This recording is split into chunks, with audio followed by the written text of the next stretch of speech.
안녕하세요. 오늘도 이 채널을 찾아주셔서 진심으로 감사합니다. 누구에게는 듣기 불편한 이야기일 수도 있지만 오늘만큼은 조금은 솔직하게, 조금은 아프게 말씀드려 보려 합니다. 이 말이 누군가에게는 마음을 일으켜 세우는 계기가 되기를 바라며 조심스럽게 시작해 봅니다. 마음에 와닿는 부분이 있다면 구독과 좋아요로 함께 해주세요. 여러분의 공감은 이 채널이 지속될 수 있는 큰 힘이 됩니다. 그럼 오늘의 이야기 시작하겠습니다. 첫 번째, 핑계는 습관입니다. 우리는 누구나 이유를 찾으며 살아갑니다. 왜 지금 이렇게 됐는지, 왜 삶이 뜻대로 되지 않았는지. 처음에는 그게 단순한 이해의 과정일 뿐이었을 겁니다. 하지만 어느 순간부터 그 이유 찾기는 변명이 되었고, 그 변명은 점점 더 습관처럼 우리 삶에 달라붙기 시작했습니다. 나이가 있으니까 어쩔 수 없지. 이제 와서 뭘 새로 시작하겠어. 그땐 타이밍이 안 좋았어. 내가 원래 그런 운명이었나 봐. 다 자식 때문에 못한 거야. 이런 말들 한두 번쯤은 마음속에서 혹은 입 밖으로 흘러나온 적 있으시죠? 저 역시 마찬가지였습니다. 회사 그만두고 한참을 방황하던 시절, 누가 요즘 뭐 하세요?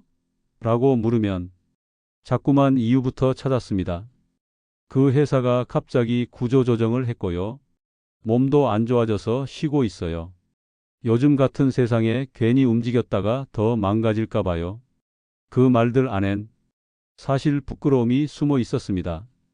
제대로 살아내지 못하고 있다는 자책, 그리고 그걸 들키지 않으려는 방어, 그걸 핑계라는 이름으로 정당화하고 있었던 겁니다. 시간이 지나고 돌아보니 알겠더라고요. 그 모든 이유들은 현실이 아니라 내 안의 두려움이었다는 걸요.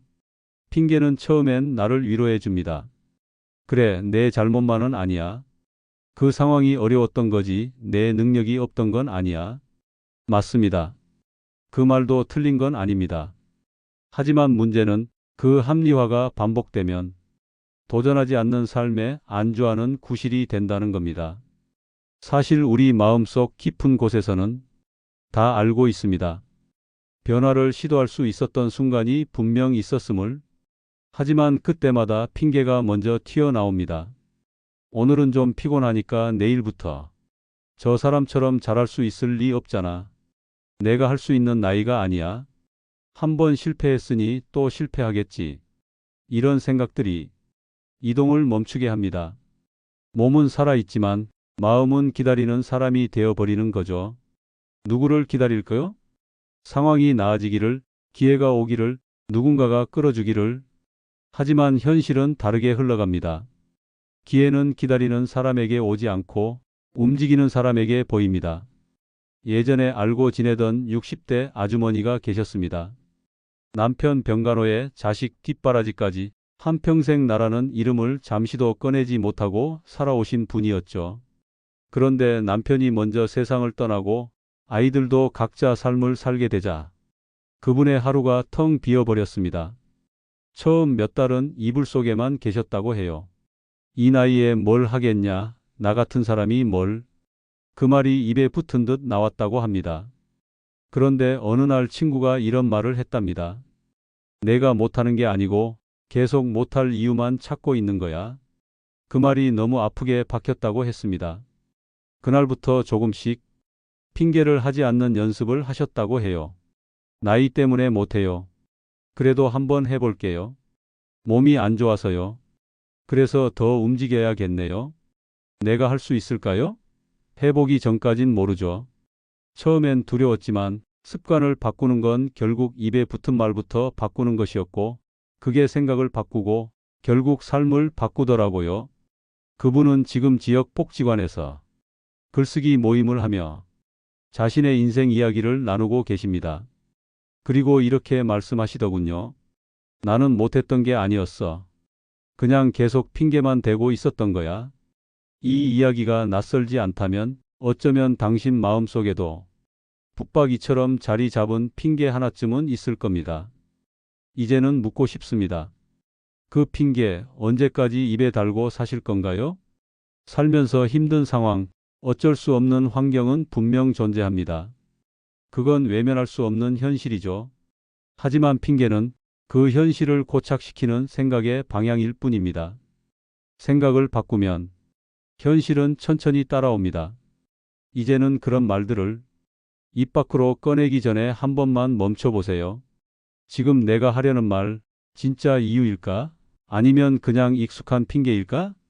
그걸 구분하는 순간 삶은 다르게 흘러가기 시작합니다. 그리고 당신은 핑계를 이겨낼 만큼 충분히 성숙한 사람입니다. 두 번째, 남 탓은 가장 쉬운 책임 회피입니다. 내가 이렇게 된 건 저 사람 때문이야. 이 말 살면서 한 번쯤 해보지 않은 사람이 있을까요? 어릴 땐 부모 탓, 사회에 나가면 상사 탓, 결혼하면 배우자 탓, 중년이 되면 자식 탓, 나이 들면 시대 탓. 남 탓은 사실 우리가 가장 쉽게 꺼내는 감정의 방어막입니다. 왜냐하면 자신을 돌아보는 건 고통스럽고 남을 원망하는 건 상대적으로 편하니까요. 하지만 중요한 건 이것입니다. 남을 탓하는 순간 나는 멈추는 사람이 됩니다. 저에게는 오랫동안 친구처럼 지냈던 지인이 한 명 있었습니다. 한때는 꽤 잘 나가던 사람입니다. 직장에서도 인정받았고 말주변도 좋아서 어디 가든 주목받는 스타일이었죠. 그런데 어느 시점부터 그는 늘 과거형으로 말했습니다. 예전에 나 정말 잘 나갔었는데 그때 그놈이 나만 안 밀었어도 지금쯤 난 다르게 살고 있었을걸. 회사 정치에 휘말린 거야. 실력 문제 아니었어. 처음엔 안타까운 마음이 들었습니다. 하지만 그 이야기가 몇 년 동안 한치의 변화 없이 반복되는 걸 보면서 한 가지를 깨달았습니다. 이 사람은 지금 과거 속 누군가의 잘못에 자신의 인생 전체를 맡겨놓고 있다는 것. 그 이후의 시간 동안 그는 아무런 선택도 시도도 하지 않았습니다. 모든 판단의 기준은 그때 그 사람이었고 모든 후회는 그때 그 상황으로 귀결됐습니다. 결국 그는 지금도 같은 말만 반복하며 살아갑니다. 나는 피해자야. 물론 진짜로 상처를 주는 사람도 있습니다. 어떤 사람은 우리를 속이고 배신하고 이용하고 떠납니다. 그 고통을 외면하자는 이야기가 아닙니다. 다만 그 고통이 삶 전체를 점령하게 두면 안 된다는 것입니다.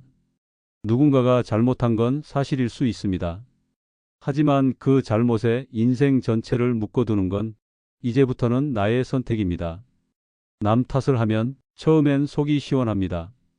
내 잘못이 아니라고 하니까, 그 사람만 아니었으면 됐다고 생각하니까 내 책임을 조금은 덜 수 있죠. 하지만 그건 위안이 아니라 정체입니다.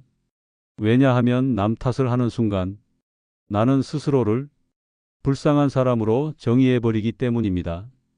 피해자가 되는 순간 변화를 선택할 힘을 놓게 됩니다. 왜냐하면 변화는 주체만이 할 수 있는 선택이기 때문입니다.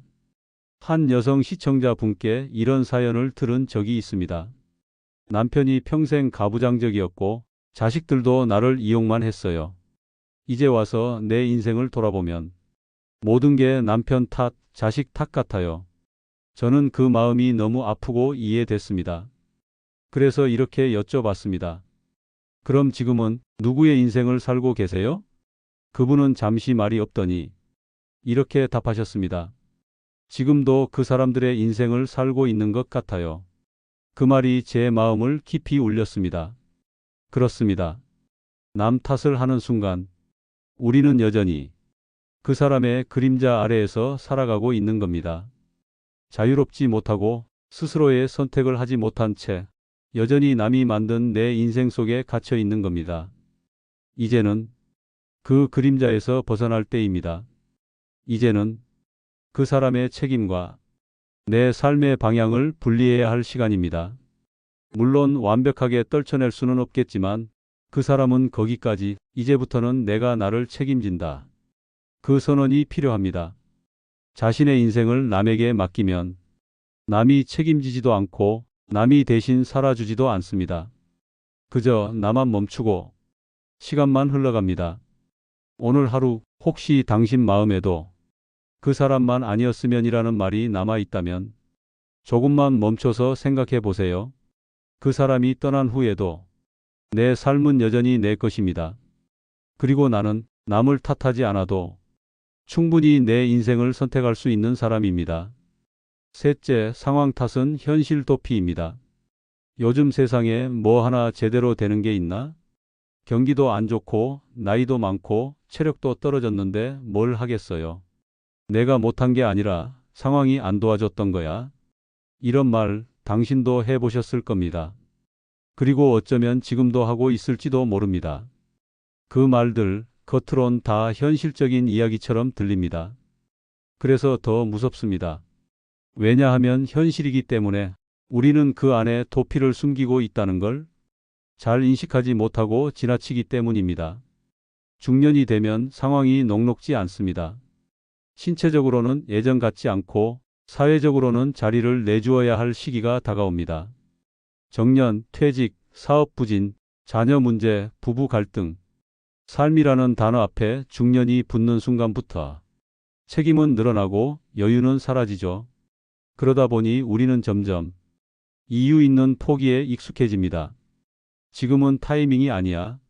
환경이 안 받쳐줘. 내가 뭘 어떻게 한다고 달라지겠어. 이런 말들을 스스로에게 되풀이하며 아무것도 하지 않는 것을 정당화하기 시작합니다. 하지만 정직하게 말해보면 그 말들은 현실을 받아들이는 게 아니라 현실로부터 도망치고 있는 중입니다. 제가 알고 지내는 50대 후반의 남성분이 계셨습니다. 20년 넘게 다니던 회사를 명예퇴직하고 몇 달 쉬던 끝에 저에게 이렇게 말하셨습니다. 뭔가 해야 할 것 같긴 한데 요즘 세상에 나 같은 사람이 뭘 할 수 있겠어. 다 젊은 사람들 세상이잖아. 그 말에는 막연한 두려움, 자신감 부족, 그리고 스스로에 대한 실망감이 다 담겨 있었습니다. 그래서 저는 조심스럽게 여쭙습니다. 정말 아무것도 할 수 없다고 생각하세요? 아니면 지금이 너무 불안해서 움직이기 무서운 걸 상황 탓으로 바꾸신 건가요? 그분은 잠시 말을 잃더니 이렇게 말했습니다. 솔직히 말하면 맞는 말이에요. 나 그냥 무서운 거예요. 그렇습니다. 우리가 상황 탓을 할 때 그 밑바닥에는 늘 두려움이 있습니다. 두렵기 때문에 안 움직이는 이유를 찾습니다. 그래야 덜 초라하니까요. 안 했다고 말하는 것보다 못했다고 말하는 게 덜 부끄럽다고 믿기 때문입니다. 하지만 그 믿음이 우리를 나태하게 만듭니다. 그리고 더 무서운 건 그게 습관이 된다는 것입니다. 이제는 자신도 모르게 어려워서 못했어요. 요즘 누가 그걸 하나요? 다들 그렇게 살아가잖아요. 라는 말이 입에 붙어버리죠. 그 순간 삶은 움직이는 삶이 아니라 버티는 삶이 됩니다. 저는 이 지점에서 이야기를 완전히 반전시킨 한 분을 기억합니다. 60대 초반 여성분이셨는데 자녀 다 출가시키고 나니 집안에 자신 혼자 남았다고 했습니다. 하루 종일 TV만 보면서 이 나이에 뭘 해 상황이 이런데? 라는 말을 달고 살았다고 하시더군요. 그런데 어느 날 거울을 보다가 자기 얼굴이 너무 초라해 보여서 스스로 너무 낯설었다고 합니다. 그때 스스로에게 이렇게 말했답니다. 진짜 이게 내 모습이야? 이게 상황 때문이라고 또 핑계 댈 거야? 그날부터 걷기 시작했습니다. 하루에 15분, 그게 30분이 되고 동네 복지관에 등록하고 지금은 시니어 요가 자격증을 땄습니다. 자신의 삶을 상황 속 피해자가 아니라 주인으로 바꾸기로 한 겁니다. 그분은 말합니다. 나는 이제 상황 탓 안 해요. 상황은 바뀌지 않아도 내 태도는 바꿀 수 있다는 걸 알았거든요. 우리는 상황을 선택할 수 없습니다. 하지만 그 상황에서 어떤 선택을 하느냐는 온전히 나의 몫입니다. 상황을 핑계로 삼을 수도 있고 상황 속에서도 한 발 내디딜 수도 있습니다. 그리고 놀라운 건 그 한 발이 생각보다 인생을 많이 바꾼다는 사실입니다. 오늘 이 영상을 보며 혹시 당신 안에도 어쩔 수 없으니까 지금은 상황이 라는 말이 반복되고 있다면 이제는 스스로에게 물어보셔야 합니다. 정말 상황 때문입니까? 아니면 그 말 뒤에 숨고 싶은 내 마음 때문입니까? 이제는 상황 뒤에 숨는 삶이 아니라 상황을 넘어서는 삶을 한 번쯤 선택해 볼 시간입니다. 그 시작은 거창한 변화가 아닙니다. 오늘 할 수 있는 지금 이 자리에서의 작은 실천 하나면 충분합니다. 넷째, 진짜 이유는 의지가 없기 때문입니다. 말은 잘합니다. 해야지, 해야 되는데, 이번엔 진짜로. 하지만 행동은 늘 똑같습니다. 말은 미래를 향해 있는데, 몸과 마음은 늘 제자리에 머물러 있습니다. 그리고 그런 자신을 보며 또다시 이유를 찾습니다. 요즘 피곤해서, 몸이 안 따라줘서, 마음이 복잡해서, 혼자 하긴 너무 힘들어서. 그 말들 속에는 나는 못한 게 아니라 못할 수밖에 없던 상황이었다는 자기 위로가 숨어 있습니다. 하지만 솔직해져 봅시다. 진짜 이유는 상황도 남도 아닙니다. 의지가 없는 겁니다. 이 말 차갑죠? 뼈를 때린다는 표현이 딱 맞을지도 모르겠습니다. 하지만 우리는 가끔 이런 말로 정신을 딱 붙잡아야 스스로의 잠에서 깨어날 수 있습니다. 한 남성 시청자분이 제게 이런 이야기를 들려주신 적이 있습니다. 10년째 책을 쓴다고 말만 하고 있어요. 직장 그만두면 애들 다 키우면 시간 좀 나면 계속 그렇게 미뤘죠. 근데 어느 날 아들이 그러더군요. 아빠, 책 쓴다더니 그건 그냥 아빠의 허세 아냐? 그 말이 너무 충격이어서 며칠 동안 잠을 제대로 못 잤다고 했습니다. 하지만 그 후에 이렇게 말씀하시더군요. 그때 깨달았어요. 나는 시간이 없었던 게 아니라 그걸 하겠다는 진짜 의지가 없었던 거라는 걸요. 그는 지금도 책을 완성하진 못했지만 매일 30분씩 글을 씁니다. 그게 의지의 첫걸음이라고 말합니다. 우리는 종종 상황을 탓하면서 사실은 스스로도 알고 있습니다. 내가 마음만 먹었다면 이 중에 하나쯤은 시작했을 텐데. 하지만 그 마음을 먹는 일이 너무 무겁고 부담스러우니 자꾸 다른 이유를 앞세웁니다. 왜냐고요? 진짜 움직이는 순간 변명은 더 이상 쓸 수 없기 때문입니다. 의지는 두렵습니다. 의지는 결과를 만들어내야 하니까요. 나 해볼게요 라고 말한 순간부터 그 일에 대한 책임이 생기고 도전해야 하고 실패하면 부끄러움을 감당해야 합니다. 그래서 우리는 아예 시작하지 않는 쪽을 택합니다. 그게 편하고 안전하니까요. 하지만 그 안전은 곧 후회라는 늪으로 이어집니다. 시간이 지나면 변명은 사라지고 왜 나는 그때 진짜 하지 않았을까라는 쓸쓸한 물음만 남게 됩니다. 의지가 없다는 건 능력이 없다는 말이 아닙니다. 성격이 게으르다는 말도 아닙니다. 그건 내가 나를 믿지 못한다는 또 다른 표현입니다. 내가 과연 해낼 수 있을까? 이 나이에 뭘 바꿀 수 있을까? 괜히 시작했다가 더 초라해지면 어쩌지? 그런 생각들이 의지를 꺾습니다. 하지만 거꾸로 말해볼까요? 의지는 바로 그런 두려움을 감당하려는 용기에서 시작됩니다. 지금까지 당신이 못했던 건 능력이 부족해서가 아닙니다. 환경이 나빠서도 아닙니다. 마음속 깊은 곳에서 진짜 해보겠다는 결정이 없었기 때문입니다. 결정이 없으니 준비도 없고 준비가 없으니 실천도 없습니다. 그리고 그렇게 또 하루가, 한 달이, 몇 년이 흘러갑니다. 이제는 질문을 바꿔보셔야 합니다. 왜 못했는가를 묻는 대신 정말 하려고 했던 적이 있었는가를 스스로에게 정직하게 물어보셔야 합니다.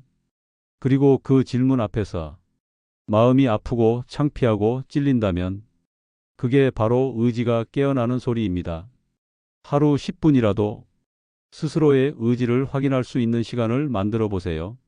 그게 어떤 일이든 상관없습니다. 글쓰기, 산책, 공부, 운동, 봉사, 작은 변화라도 스스로 선택하고 시작하는 순간 당신 안에 있던 죽은 줄 알았던 의지는 다시 불을 붙이기 시작합니다. 의지는 타고나는 게 아닙니다. 결정하는 순간 생겨나는 것입니다. 지금 당신이 할 수 있는 단 하나, 결정하세요. 나는 더 이상 남 탓, 상황 탓 안 하겠다. 오늘, 지금부터는 내가 선택한 삶을 살겠다. 그 한마디가 지금 당신의 인생을 바꾸는 첫 문장이 될 수 있습니다. 다섯째, 지금 바꾸지 않으면 아무것도 바뀌지 않습니다. 조금만 더 생각해 볼게요. 다음 달부터 시작할 거예요. 상황 좀 정리되면 꼭 하려고요. 이런 말들 당신도 자주 하시죠? 중요한 건 이겁니다. 그 말이 1년 전에도, 3년 전에도, 아니 어쩌면 10년 전에도 똑같이 입 밖으로 나왔을 가능성이 있다는 겁니다. 그러면 물어야 합니다. 무엇이 바뀌었습니까? 대부분의 경우 답은 이렇습니다. 아무것도요. 지금 당신이 살고 있는 삶, 그 모습은 하루아침에 만들어진 게 아닙니다. 오늘 미뤘던 것, 어제 외면했던 것, 몇 달 전 무시했던 감정들, 그 모든 것들이 쌓여 지금의 삶을 만들었습니다. 그리고 오늘 또 한 번, 내일 하자고 생각하는 순간 내일의 모습도 오늘과 같을 겁니다. 중년 이후의 삶은 더 이상 기회가 무한한 시기가 아닙니다. 해야 할 일보다 하고 싶은 일이 소중해지는 시기고 쌓아온 것보다 놓아야 할 것이 많아지는 시기입니다. 하지만 그 시기에도 변화는 여전히 필요합니다. 누군가는 말합니다. 이 나이에 뭘 바꾸겠어? 이젠 늦었지. 지금까지 이렇게 살아왔는데 뭐. 하지만 잘 생각해 보세요. 당신은 오늘이 당신 삶에서 가장 젊은 날이라는 걸 잊고 계신 건 아닙니까? 예전에 이런 사연이 있었습니다. 63세에 요리학원에 등록한 남성이 있었습니다. 은퇴 후 우울감이 심해져 아무 일도 하기 싫고 식사도 대충 때우고 살던 시기였다고 합니다. 그러다 아내가 해준 음식이 갑자기 너무 고맙고 미안해서 나도 요리 한번 배워볼까? 하는 마음에 학원의 문을 두드린 게 시작이었죠. 그때 가장 많이 들은 말이 이 나이에 뭘 하시려고요? 였답니다. 그 말이 속을 상하게 했다고 해요. 하지만 그는 말했습니다. 그 말 들을 때마다 그러니까 지금 바꿔야지라고 되새겼습니다. 그분은 지금 작은 시니어 요리 교실을 열어 같은 연배의 분들과 요리를 나누고 있습니다. 인생이 바뀐 건 용기 낸 그 하루 때문이었다고 말하더군요. 중년 이후의 변화는 젊을 때보다 느릴 수 있고 더 조심스러울 수도 있습니다. 하지만 그렇다고 해서 아예 멈추라는 뜻은 아닙니다. 지금 바꾸지 않으면 앞으로도 아무것도 바뀌지 않습니다. 그리고 그 지금은 당신 손에 달려 있습니다. 많은 사람들이 마음속으로는 알고 있습니다. 나 이대로는 안 되겠다. 이게 진짜 내가 원하는 삶이 아닌데. 하지만 그 생각을 행동으로 옮기는 사람은 거의 없습니다. 왜냐고요? 습관 때문입니다. 습관은 뇌보다 더 강합니다. 몸보다도 더 뿌리 깊습니다.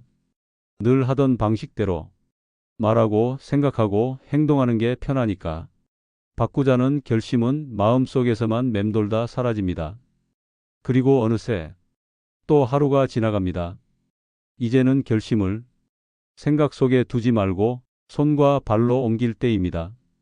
하루에 단 10분이라도 내가 바꾸고 싶은 것을 진짜로 해보는 겁니다. 걷고 정리하고 전화하고 끊고 다시 시작하고 그 작은 실천들이 당신의 내일을 만들고 다시 당신의 삶 전체를 바꿉니다. 나는 이제 늦었다고 말하는 대신 이렇게 말해보세요. 나는 아직 시작하지 않았다. 이 나이에 뭘 하겠냐고 말하는 대신 이렇게 바꿔보세요. 이 나이이기에 이제라도 제대로 살아야 한다. 지금 바꾸지 않으면 정말 아무것도 바뀌지 않습니다. 하지만 지금이라도 바꾸면 인생은 아직 얼마든지 달라질 수 있습니다. 감사합니다. 오늘 이 이야기 속에서 당신 스스로를 마주하셨다면 이제는 머무르지 말고 작은 한 걸음이라도 시작해 보세요. 변화는 지금 당신에게 달려 있습니다.